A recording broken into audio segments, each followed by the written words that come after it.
एक समय की बात है। किसी राज्य में एक राजा अपनी रानी के साथ रहता था। उसके राज्य में प्रजा बहुत खुश थी।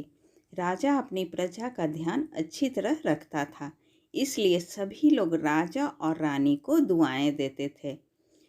सब कुछ होने के बाद भी उन दोनों को बस एक ही बात का दुख था कि उनकी कोई संतान नहीं थी।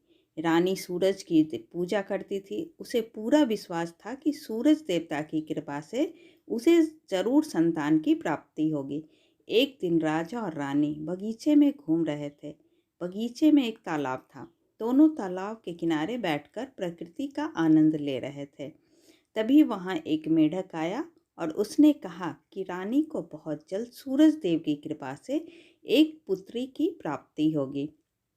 मेढक ने जो कहा था वो सच हुआ और उसी साल रानी को सूरज देवता की कृपा से खूबसूरत बेटी हुई। रानी को सूरज देवता के आशीर्वाद से बेटी प्राप्त हुई थी, इसलिए उसका नाम सनशाइन रखा गया। राजा ने उसके पैदा होने पर बहुत बड़ा उत्सव रखा और उसमें सभी को बुलाया, लेकिन गलती से काली परी को बुलाना भूल गया। जब सभी राजकुमारी को आशीर्वाद दे रहे थे, तभी काली परी आ गई और उसने गुस्से में राजा को श्राप दिया कि जब तुम्हारी बेटी 15 वर्ष की हो जाएगी, तब एक चरखे की कील चुभने से इसकी मौत हो जाएगी। इतना बोलकर वह गायब हो गई। राजा और रानी दोनों बहुत दुखी हुए। उनको दुखी देखकर सफ़ेद परी ने उनको सांत्वना देते हुए कहा कि चिंता मत करो, मैं इस श्राप को रोक तो नहीं सकती, लेकिन इसे कम कर सकती हूँ। सफ़ेद परी ने कहा कि कील चुभने से यह 100 साल के लिए सो जाएगी। साथ ही पूरी प्रजा और आप सब भी सो जाओगे, लेकिन जब कोई सुंदर राजकुमार इसे चूमेगा तो इसके साथ साथ आप सब भी जाग जाएंगे।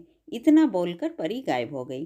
धीरे धीरे समय बीतने लगा। राजकुमारी बड़ी होने लगी। वो समय भी आ गया जब राजकुमारी 15 साल की होने वाली थी।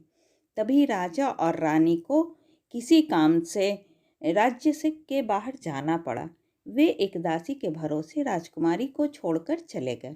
जिस दिन राजकुमारी का जन्मदिन था और वो खेलते खेलते किसी तहखाने में पहुंच गई, वहां पुराना चरखा रखा हुआ था। राजकुमारी ने जैसे ही उसे हाथ लगाया, उसमें लगी कील उसे चुभ गई और वो वहीं गिर पड़ी। सेवकों ने उसे बहुत ढूंढा और वो तहखाने में सोती हुई मिली। उन्होंने जैसे ही उसे बिस्तर पर लिटाया, एक एक करके सभी सोने लगे। एक दिन उस महल की कहानी सुनकर एक सुंदर राजकुमार उस ओर आया, जो कई राज्यों को जीत चुका था। सभी ने उसे वहां जाने से रोका और कहने लगे कि जो भी वहां गया कोई वापस नहीं लौटा। लेकिन राजकुमार ने किसी की भी नहीं सुनी और महल की ओर चला गया। जैसे ही वह महल के पास पहुंचा, अपने आप ही झाड़ियां दूर हो गईं और वह सीधा राजकुमारी के कमरे में चला गया। मार्ग में उसे सभी सोते हुए मिले।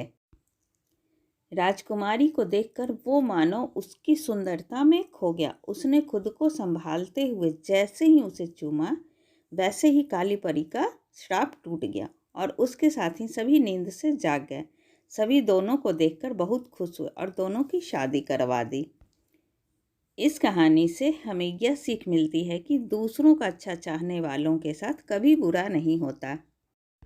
ऐसी ही अच्छी और ज्ञानवर्धक कहानी सुनने के लिए प्लीज़ आप मेरे चैनल को सब्सक्राइब ज़रूर करें। तब तक के लिए बाय बाय।